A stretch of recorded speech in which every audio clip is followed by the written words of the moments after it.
Hello and welcome all the students. The geopolitics की जो interesting कहानी है वो बढ़ती जा रही है and this geopolitics will create lot of problems. Well, अगर आप देखते हैं, let's understand the situation today. World एक टर्मोइल के फेज में है, ग्लोबल अनसर्टेनिटी है, यूरोप रिसेशन में जा रहा है, रशिया पिछले कई सालों से सैंक्शंस पे सैंक्शंस फेस करते हुए still Russia is holding its ground, Russia is doing its bit, Russia is able to sustain. Mister Trump का जो अराइवल हुआ है जनवरी 2020 में, it has come with lot of expectations and promise. और जो अभी रिसेंट के जो इवेंट्स है, जहां इंडिया के ऊपर इंडिया को एक बार्गेनिंग चिप की तरह लिया जा रहा है, where India is being pushed कि भी आप रशिया से ऑयल मत परचेज करिए, बिकॉज ये जो ऑयल से जो इनकम आ रही है, रशिया उसको यूक्रेन वॉर को फंड कर रहा है।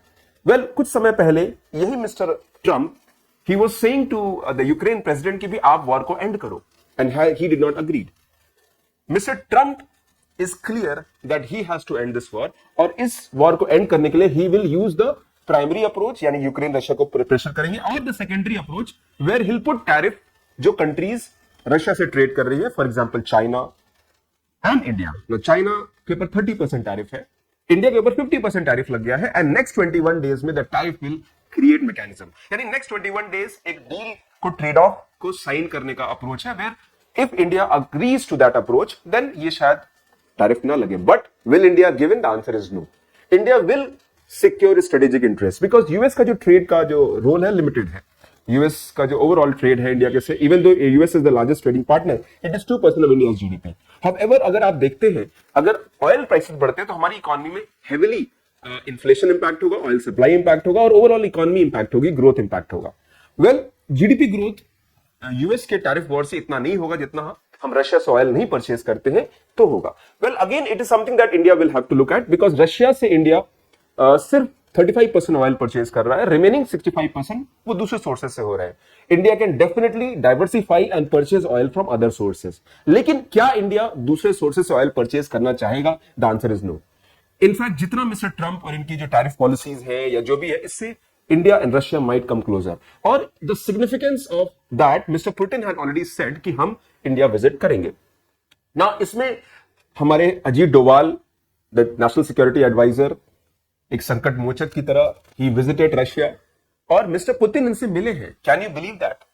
एक नेशनल सिक्योरिटी एडवाइजर एक रशिया के प्रेसिडेंट से मिल रहा है, जहां पे मिस्टर पुतिन नॉर्मली जो है हेड ऑफ द स्टेट से मिलते हैं, एक सिक्योरिटी एडवाइजर या फॉरेन मिनिस्टर से रेयर मिलते हैं। But here mister Doval, he is as a person who has been sent by our prime minister mister Modi, telling कि भाई हम चाहते हैं कि चीजें अच्छी हों, नहीं कैसे हम इश्यू को रिजॉल्व करें। एंड मिस्टर डोवाल ने बहुत अच्छी मीटिंग करी मिस्टर पुतिन के साथ, and he indicated that mister Putin will come to India in the coming days weeks month. कब होगा? बट 2025 में ही होगा, that is the clarity. Mister Putin का जो पहला विजिट होगा आफ्टर रशिया यूक्रेन, जो ये वॉर हुआ, रशिया इन्वेडेड यूक्रेन, उसके बाद ये पहला विजिट होगा। बट मिस्टर पुतिन के ऊपर इंटरनेशनल क्रिमिनल कोर्ट में वॉर क्राइम का एक एलिगेशन लगा है, उनके ऊपर इंटरनेशनल जो है उनको कन्विक्ट कर दिया गया है ना। इंटरनेशनल क्रिमिनल कोर्ट एक इंटरनेशनल एक जस्टिस सिस्टम है जिसमें डिफरेंट कंट्रीज उसकी पार्टी है, इंडिया उसका पार्टी नहीं है। सो इसकी जो legal validity across the world नहीं है। In fact mister Putin Brazil visit इसीलिए नहीं किए थे, because Brazil is under international criminal court.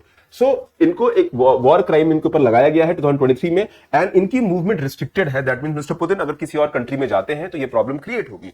But India का जो आईसीसी का जो अरेस्ट वारंट है वो इंडिया पे नहीं लगेगा, because India is not the signatory to Rome statute, यानी इंटरनेशनल क्रिमिनल कोर्ट के अंडर इंडिया स्टैट्यूट में साइन नहीं किया है। That means we don't agree to that. So mister Putin will come to India. However, it is important to understand कि India और Russia का जो ट्रेड रिलेशंस है बहुत नेक्स्ट लेवल पे है। पिछले वीडियो में हमने डिस्कस किया था दैट इंडिया रशिया का जो ट्रेड रिलेशन है, it has crossed around $68 billion है हमारे ट्रेड, जिसमें 35 हमारे सिर्फ $35 बिलियन से ऑयल से हो रहा है, और एक सिग्निफिकेंट पोर्शन इंडिया और रशिया पर डिपेंड होता है। इनफैक्ट इंडिया की जो डिफेंस की रिक्वायरमेंट है, वो सुकोई हो या एस टाइम सिस्टम हो, इसमें ऑलमोस्ट 35% 35 to 36% जो हमारा डिफेंस इंपोर्ट है वो रशिया से हो रहा है। अर्लियर इट वाज अराउंड 55%, वो कम हुआ है, but still it is very high. So but if you try to see, Russia एक टाइम ट्रस्टेड रिलेशनशिप रहा है, and if you go in 1971 जहां पे इंडिया पाकिस्तान के वॉर में America was fully with Pakistan, यहां पे रशिया की इंडो रशिया फ्रेंडशिप ट्रीटी सामने आई, and Russia actually help, Russia ने हेल्प किया। यूएस ने एक वॉरशिप सेंड किया था इंडियन ओशन में, but Russia stood by India और India was able to win this war. तो वो रिलेशनशिप उस वक्त से है, एंड इंडिया के जब भी कोई इशू रहे हैं, स्पेशली कश्मीर इशू पर, रशिया ने ऑलवेज इंडिया को सपोर्ट किया है, and India has been getting, in fact international UN, international जो बॉडी है यूएन, यूनाइटेड नेशंस में, वहां पे परमानेंट मेंबरशिप में भी रशिया जो है इंडिया को सपोर्ट करता है। सो यहां पर एक रिलेशनशिप स्ट्रांग है। Second is signing of the declaration of India Russia strategic partnership in 2000। आज से 25 ईयर्स पहले भी इंडिया रशिया का एक जो है एक स्ट्रेटेजिक पार्टनरशिप था, जहां bilateral ties including defence, security, trade, science and tech से काफी आगे बढ़ गई है।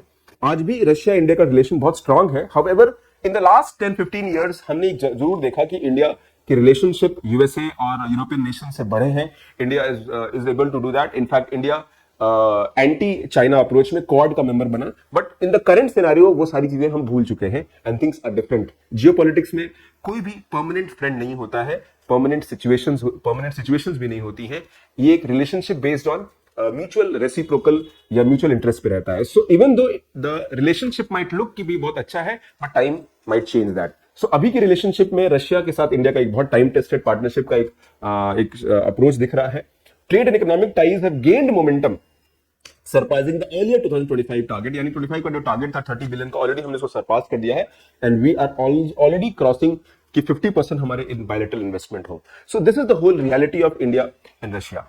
अब समझते हैं कि ये प्रॉब्लम क्यों है, व्हाट इज, क्योंकि इसी सारे बातों में एक और चीज आ रही है, the mister Trump and mister Putin की मीटिंग। मिस्टर ट्रंप और पुतिन मीटिंग करना चाहते हैं। Well yes, mister Trump want to end this war, वो वंस एंड फॉर ऑल इस वॉर को खत्म करना चाहते हैं। बट उसमें एक बहुत इंटरेस्टिंग बात यह है कि मिस्टर पुतिन क्या चाहते हैं। मिस्टर पुतिन का सिर्फ एक डिमांड है, यूक्रेन पर आप एक अंकुश लगाइए। Ukraine should not become part of NATO, यानी जो इंटरनेशनल मिलिट्री अलायंस है यूएस लेड नाटो, उसका पार्ट यूक्रेन नहीं बन सकता, बिकॉज यूक्रेन नाटो का पार्ट बनता है, तो नेचुरली जो है यूक्रेन में सारे American weapon system, European weapon system आ जाएंगे, एंड वहां वो एक रेड लाइन है जो यूक्रेन को क्रॉस नहीं करना है, और यहां पर Ukraine has to take that stand. और यहां पर मिस्टर पुतिन ने कहा है कि भी रशिया का एक एग्जिस्टेंशियल इशू है, यानी रशिया एग्जिस्ट तभी करेगा जब Ukraine is not part of NATO, और यहां पे US has to take the lead. और मिस्टर ट्रंप को यह अश्योर करना होगा कि रशिया की जो सिक्योरिटी आर्किटेक्चर है, उस सिक्योरिटी आर्किटेक्चर में it is very important that Ukraine should not become part of NATO, और यूक्रेन एक ऐसा देश है जो बफर स्टेट की तरह रहेगा between Europe and the Russia right now. So this is the reality that we have to address.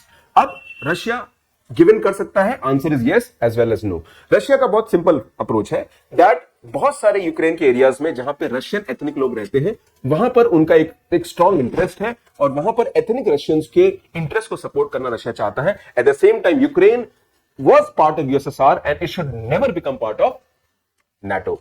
और एक और इसमें चैलेंज देखने को मिल रहा है, यूरोप।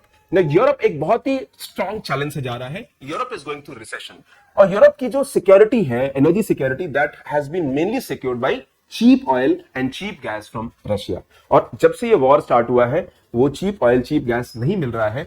जर्मनी हो गया या पूरे यूरोपियन नेशंस हो गए, वहां पर एक डिफरेंट लेवल पे चैलेंजेस देखने को मिल रहे हैं। So it is very important that we understand that कि यहां यूरोप भी एक स्क्वीज हो चुका है, बिकॉज अमेरिका एक तरफ यूरोपियन यूनियन को पुश कर रहा है कि आप जो है यूक्रेन को पुश करिए या डील साइन कराइए। At the same time European union को अमेरिका ये भी कह रहा है कि भी आप रशिया चाइना से रिलेशन मत रखिए। सो एक डी इंडस्ट्रियलाइजेशन के फेज में यूरोप जा रहा है, एंड बिलीव मी, यूरोप की जो सबसे बड़ी इकोनॉमी है दैट इज जर्मनी, फ्रांस, ये भी एक क्राइसिस को फेस कर रही है। So it is only time will tell how things will go. But अगर ये वॉर एंड हो जाता है, इफ बिकॉज अगस्त में मीटिंग्स होंगी, बहुत सारी मीटिंग्स होगी, और अगर ये वॉर एंड हो जाता है between Ukraine Russia, believe me it will be relief to everybody, सारे देशों को रिलीफ होगा। और यहां पर सिर्फ इस बात का ध्यान रखना जरूरी है कि एक ऐसी डील साइन हो, एक पीस ब्रोकर हो, जिसमें रशिया के इंटरेस्ट को सिक्योर किया जाए।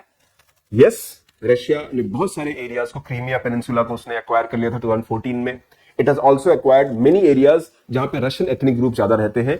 अब उस पे कैसी डील साइन होगी, बीच में क्या होगा, only time will tell. But now it is there that if this issue is resolve, it will be there. Now coming to this अगले पार्ट पे आते हैं कि अगर ये इशू रिजॉल्व नहीं होता है तो क्या होगा। Well, if the issues does not resolve, then this, ये जो टैरिफ या ट्रंप का जो टैरिफ वॉर है, जो ये चलेगा या नहीं चलेगा, only time will tell.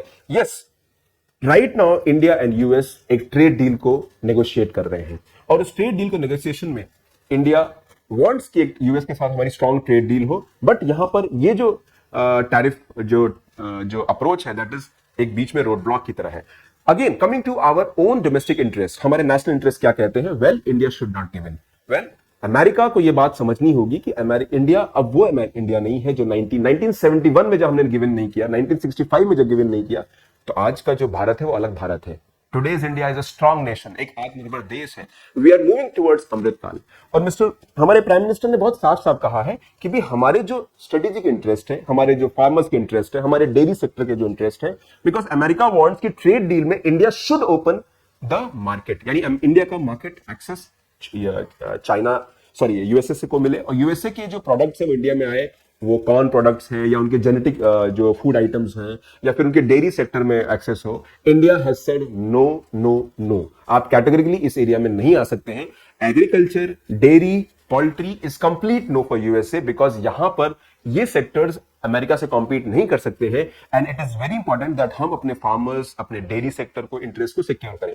Example ले सकते हैं, भारत में 10 crore people are involve in dairy sector, और अमेरिका के डेयरी सेक्टर से अगर का एंट्री यहां होता है तो मे बी मिल्क चीप हो जाएगा और सबके जो इनकम सोर्सेज हैं वो इंपैक्ट हो जाएंगे. एक और बात है द फीड, एक कल्चरल एंड अदर रीजंस भी है. अमेरिका में जो बफेलोज को या उनकी काउज को जो फीड किया जाता है, उसमें यह भी माना जाता है कि उस फीड में there is a non veg items which are there. तो वो फीड अगर इंडिया में आएगा तो naturally it will not be acceptable to India, because हमारे कल्चरल और हमारे रिलीजियस इंटरेस्ट के अगेंस्ट है. So all these things are very complex issue. ये ट्रंप का मिस्टर टैरिफ वॉर जो चल रहा है वो चलता रहेगा. And yes, India will not give in. In fact India और रशिया के रिलेशनशिप और क्लोज होंगे, and this will change the dynamics. So that is all for today. Thank you very much for listening the video. इस तरह के regular issues पर, economy पे मैं छोटे पॉइंटर्स आपसे डिस्कशन करूंगा. I tell you how things will move, and believe me, एक अंडरस्टैंडिंग के पॉइंट से आपको देखना चाहिए. And do like the video, subscribe to the channel, and be regular for preparation updates. God bless you. Take care. Bye.